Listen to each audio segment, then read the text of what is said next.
শাসন নাকি আদর? যাক, একটি শিশু খেলছে।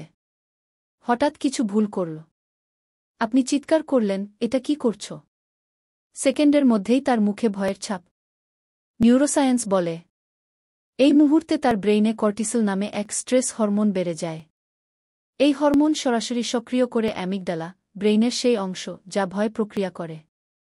ফলাফল, শিশু মনে রাখে ভয়, নিরাপত্তাহীনতা আর আপনার কণ্ঠের কঠোরতা। বারবার এমন হলে সে হয়ে পড়ে ভীতু, আত্মবিশ্বাসহীন, এমনকি শেখার ক্ষমতাও কমতে পারে।